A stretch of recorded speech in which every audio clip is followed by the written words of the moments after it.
दोस्तों नमस्कार।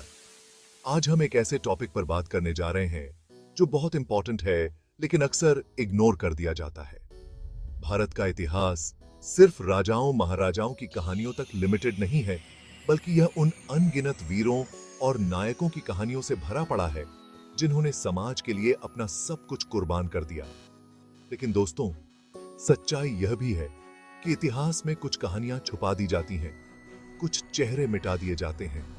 भारत के बहुजन समाज, जिसमें दलित, आदिवासी और पिछड़े वर्ग के लोग शामिल हैं, उनके राजाओं, उनके कामों को अक्सर इतिहास में जगह नहीं मिली। क्यों?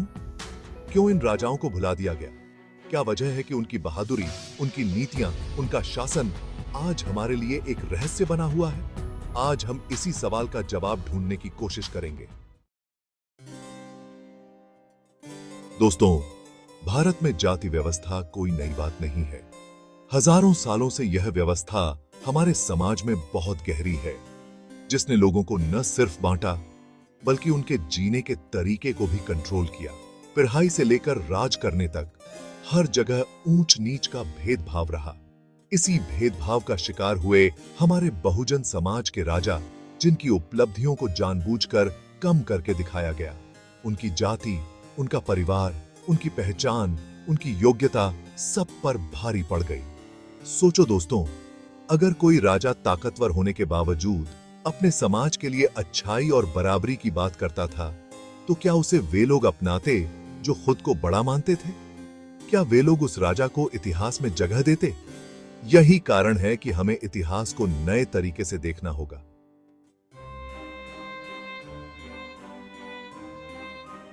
हमें उन राजाओं की कहानियां खुद ढूंढनी होंगी जिनके बारे में हमें कभी बताया ही नहीं गया।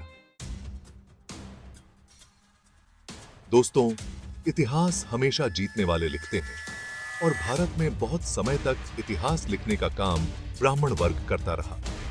उन्होंने इतिहास को अपने हिसाब से लिखा, अपनी बातों को ज्यादा महत्व दिया। ब्राह्मणवादी सोच के हिसाब से राज करने का अधिकार सिर्फ क्षत्रियों को था और बहुजन समाज को तो शूद्र माना जाता था, जिन्हें सिर्फ सेवा करने के लिए कहा जाता था। ऐसे में अगर कोई बहुजन समाज का व्यक्ति राजा बन भी जाता, तो उसे ब्राह्मणवादी लोग अयोग्य, जालिम या फिर कमक्ल बताकर खारिज कर देते थे। उनके राज करने के समय को बुरा, अस्थिर या फिर बर्बादी का समय बताकर खारिज कर देते थे।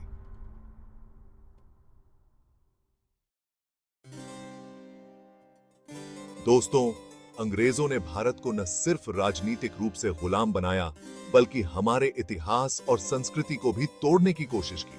उन्होंने फूट डालो और राज करो की नीति अपनाई और भारतीय समाज को और ज्यादा बांट दिया। अंग्रेज इतिहासकारों ने भारतीय इतिहास को अपने हिसाब से बदला और उन राजाओं को ही बड़ा बताया जो उनके लिए फायदेमंद थे। बहुजन राजाओं को या तो उनकी किताबों से गायब कर दिया गया या फिर उन्हें जालिम, अत्याचारी और पिछड़े रूप में दिखाया गया। दोस्तों, इतिहास में बहुजन राजाओं को अक्सर बुरा बताया गया है। उन्हें जालिम, अत्याचारी, अनपरच और अयोग्य बताया गया है। लेकिन क्या यह सच है? क्या यह मुमकिन है कि जो लोग समाज के दबे कुचले वर्ग से आते थे, जो खुद शोषण और अत्याचार सहते थे, वे राजा बनते ही जालिम और अत्याचारी बन गए? हमें यह सोचना होगा कि इतिहास में उनकी छवि को जानबूझकर खराब किया गया है ताकि उनके कामों को छुपाया जा सके। दोस्तों, आज भी हमारी पढ़ाई में बहुजन इतिहास को जगह नहीं मिली है। हमारे बच्चों को स्कूलों में वही रटाया जाता है जो सालों से पढ़ाया जा रहा है। उन्हें मुगलों, मौर्यों और अंग्रेज शासकों के बारे में तो सब कुछ बताया जाता है, लेकिन बहुजन राजाओं के बारे में बहुत कम। यह बहुत ही दुखद है कि हम अपने बच्चों को अपने ही इतिहास से अनजान रख रहे हैं। दोस्तों, बहुजन राजा सिर्फ राजा नहीं थे, बल्कि वे समाज को सुधारने वाले भी थे। उन्होंने अपने राज में न सिर्फ लोगों की भलाई के लिए काम किया, बल्कि समाज में न्याय और बराबरी लाने के लिए भी कोशिश की। उन्होंने जाति प्रथा, छुआछूत और दूसरी सामाजिक बुराइयों को खत्म करने के लिए कदम उठाए। उनका मानना था कि सही विकास तभी हो सकता है जब समाज का हर व्यक्ति बराबर हक एक की और सम्मान पाए। दोस्तों, हमें यह समझना होगा कि भारत का इतिहास सिर्फ कुछ खास लोगों का इतिहास नहीं है, बल्कि यह करोड़ों लोगों के संघर्षों, उनकी जीत और उनके कामों की कहानी है। हमें अपने बहुजन राजाओं को याद रखना होगा, उनके कामों का सम्मान करना होगा और उनसे सीखना होगा। हमें अपने बच्चों को अपने सच्चे इतिहास के बारे में बताना होगा ताकि वे अपनी विरासत पर गर्व कर सकें।